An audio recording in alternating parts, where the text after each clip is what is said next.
اب اس آیت کے اندر مومنین کی جزا کا اللہ تعالیٰ بیان فرما رہے ہیں کہ ماقبل میں مشرکین کا بتایا کہ وہ بری مخلوق ہے، اب یہاں سے بتا رہے ہیں کہ وہ لوگ جو اللہ تعالیٰ پر ایمان لے کر آئے۔ دیکھیں ہم نے اس سپارے کے اندر جتنی دفعہ بھی یہ پڑھا، سب سے پہلے ہم نے ان الذین آمنوا پڑھا۔ دینی اور دنیاوی معلومات کے لیے اس چینل محمد اسامہ شاہ الوی کو سبسکرائب کریں۔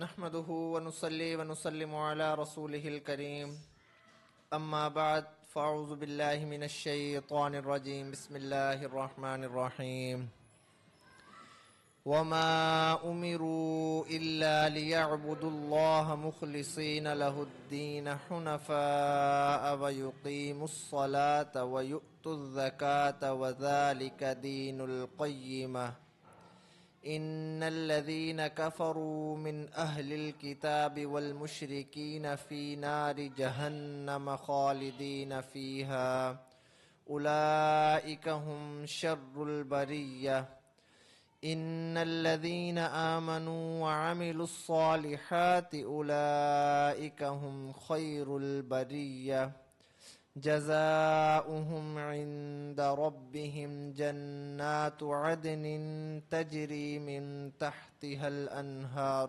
خالدين فيها أبدا رضي الله عنهم ورضوا عنه ذلك لمن خشي ربه صدق اللہ العظیم۔ پارہ نمبر 30 سورۃ البینہ، آیت نمبر 5 تا آیت نمبر 8 تک تلاوت کی ہے۔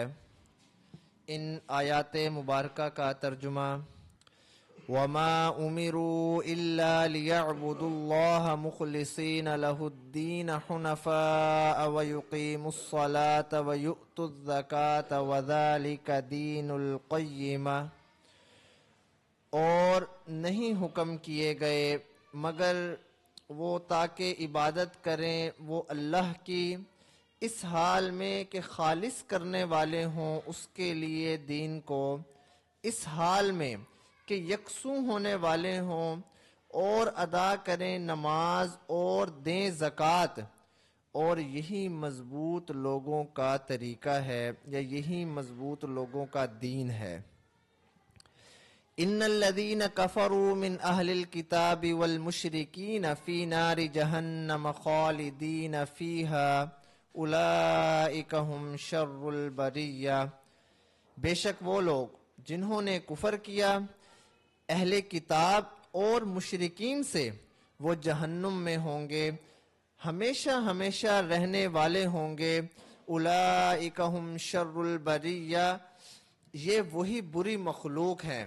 ان الذین آمنوا وعملوا الصالحات اولئک ہم خیر البریہ، بے شک وہ لوگ جو ایمان لائے اور عمل کیے اچھے، اولئک ہم خیر البریہ، یہ وہی بہترین مخلوق ہیں۔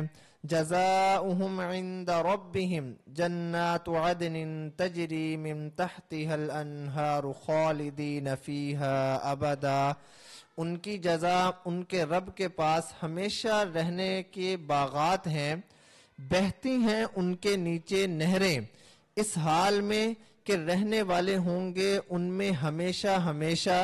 رضی اللہ عنہم ورضوا عنہ، راضی ہوا اللہ ان سے اور راضی ہوئے وہ اللہ تعالی سے۔ ذالک لمن خشی ربہ، یہ اس شخص کے لیے ہے جو ڈر گیا اپنے رب سے۔ پارہ نمبر 30 سورۃ البینہ، آیت نمبر 4 آیت نمبر 5 تا آیت نمبر 8 تک تلاوت کی ہے۔ ماقبل میں ہم نے ان کی پہلی 4 آیات کا ترجمہ اور ان کی مختصر سی تفسیر پڑھی تھی۔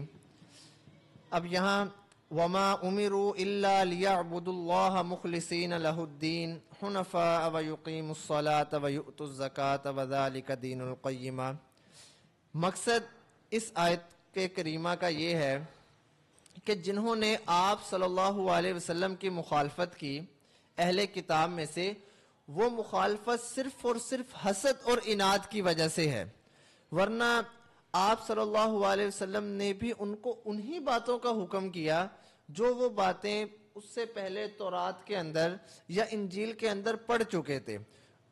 وہ کیا باتیں تھی؟ مطلب اللہ تعالیٰ پر خلوص نیت کے ساتھ ایمان لے کر آنا، اللہ تعالیٰ کے پاس جب ایمان لے آئے تو اس کے بعد اللہ تعالیٰ کے ساتھ کسی کو بھی اللہ کا شریک نہ ٹھہرانا، نماز ہے، روزہ ہے، یعنی کہ جو پرانی امت میں عبادات تھی، جیسے ہماری امت کے اندر عبادات نماز، روزہ، حج، زکوٰۃ ہے، پرانی امتوں میں بھی عبادات تھی، یہی خلوص سے یہی عبادات کا ذکر تھا اس کے اندر۔ لیکن کیا کیا کہ انہوں نے پہلے والی باتوں کو بھی نہیں مانا اور اب والی باتوں کو بھی نہیں مانا، اور کیا کیا؟ ان کی مخالفت کی۔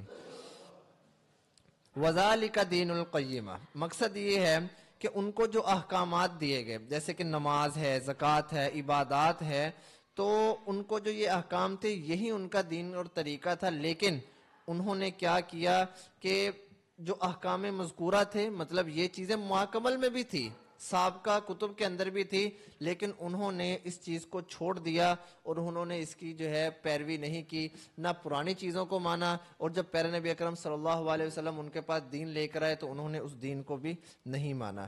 ان الذین کفروا من اہل الکتاب والمشرکین فی نار جہنم خالدین فیہا اولئک هم شر البریہ۔ اس آیت میں منکرین رسالت کے انجام بد کا ذکر ہے کہ یہ کفار اہل کتاب ہمیشہ جہنم میں رہیں گے۔ کیوں ہمیشہ جہنم میں رہیں گے؟ کیونکہ انہوں نے شرک کیا، انہوں نے اللہ تعالیٰ پر ایمان نہیں لے کر آئے، انہوں نے رسول کا انکار کیا، رسالت کا انکار کیا، تو اب ان کا انجام بد کیا ہے کہ یہ لوگ ہمیشہ ہمیشہ کے لیے جہنم میں آگ کے اندر جلتے رہیں گے۔ اور اللہ تعالیٰ ان کے بارے میں کیا کہہ رہے ہیں؟ اولئک هم شر البریہ، کہ یہ اچھی مخلوق نہیں ہے بلکہ یہ بد مخلوق ہے، بہت زیادہ بری مخلوق ہے۔ ان الذین آمنوا وعملوا الصالحات اولئک هم خیر البریہ جزاؤہم عند ربہم جنات عدن تجری من تحتها الانہار خالدین فیہا ابدا رضی اللہ عنہم ورضوا عنہ ذالک لمن خشی ربہ۔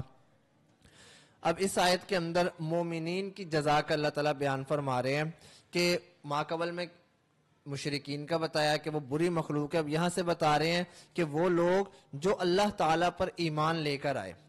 دیکھیں ہم نے اس سپارے کے اندر جتنی دفعہ بھی یہ پڑھا، سب سے پہلے ہم نے ان الذین آمنوا پڑھا، ہم نے کبھی بھی یہ نہیں پڑھا کہ وہ لوگ جنہوں نے عمل اچھے کیے، جنہوں نے نمازیں پڑھی، جنہوں نے روزے، سب سے پہلے اللہ تعالیٰ نے جس چیز کو ذکر کیا وہ ایمان تھا۔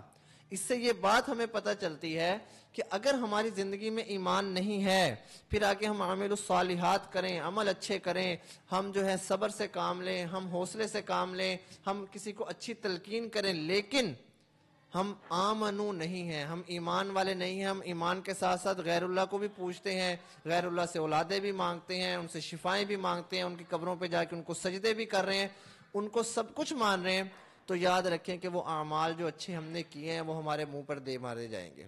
اور اگر ہم ایمان لے کر آئے اور ہم نے اچھے اعمال کیے لیکن ٹوٹے پوٹے کیے، تو انشاءاللہ اللہ تعالیٰ اپنی رحمت سے ہمیں جو ہے اچھی مخلوق کے اندر شامل کریں گے، بری مخلوق میں شامل نہیں کریں گے، اور وہ نعمتیں دیں گے جن کا اللہ تعالیٰ آگے ذکر کر رہے ہیں۔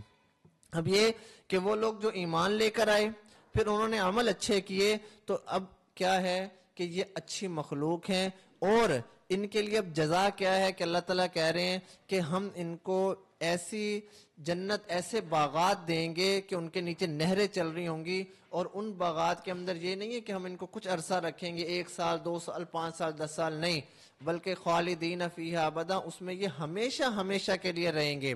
اور سب سے بڑا انعام رضی اللہ عنہم ورضوا عنہ، کہ اللہ ان سے راضی ہوگا اور وہ اللہ سے راضی ہو جائیں گے۔ ذالک لمن خشی ربہ۔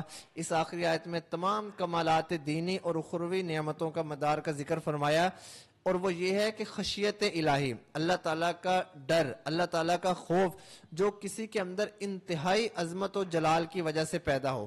مقصد اب اس آیت کا کیا ہے؟ مقصد یہ ہے کہ یہ نعمتیں ہر شخص کو حاصل نہیں ہوں گی، بلکہ صرف اور صرف اس شخص کو حاصل ہوں گی جو اپنے رب سے ڈرتا ہے۔ ڈرنے سے کیا مطلب ہے؟ ڈرنے سے مطلب یہ ہے کہ ایک ڈرنا ہوتا ہے کہ ہمیں دیکھے کہ یار یہ ہمیں مارے گا، یہ کرے گا، نہیں، یہ ادب والا ڈرنا ہے۔ جیسے کہ آپ یوں سمجھ لیں کہ اللہ تعالیٰ کے حکم کی نافرمانی نہ ہو جائے، اللہ ہم سے ناراض نہ ہو جائے۔ اس نے ہمیں نماز کا حکم دیا، ہم نے وقت پہ نماز پڑھنی ہے۔ اس نے ہمیں روزے کا حکم دیا، ہم نے روزے نہیں چھوڑنے۔ زکوٰۃ کا حکم دیا، ہم نے اپنے مال کو جمع نہیں کرنا، زکوٰۃ نکالنی ہے۔ حج کا حکم دیا، ہم نے حج کرنا ہے۔ جب یہ ڈر دل کے اندر پیدا ہو جائے گا، جس کو تقویٰ کہتے ہیں، تو پھر ہماری جو ہے وہ یہی انعامات سے اللہ تعالیٰ ہمیں نوازیں گے جن کا ماقبل میں اللہ تعالیٰ نے ذکر کیا ہے۔ اللہ تعالیٰ سے دعا ہے کہ اللہ تعالیٰ ہمیں اپنی اچھی مخلوق میں رکھیں، بری مخلوق سے ہمیں اللہ تعالیٰ محفوظ فرمائے، بچا کے رکھیں۔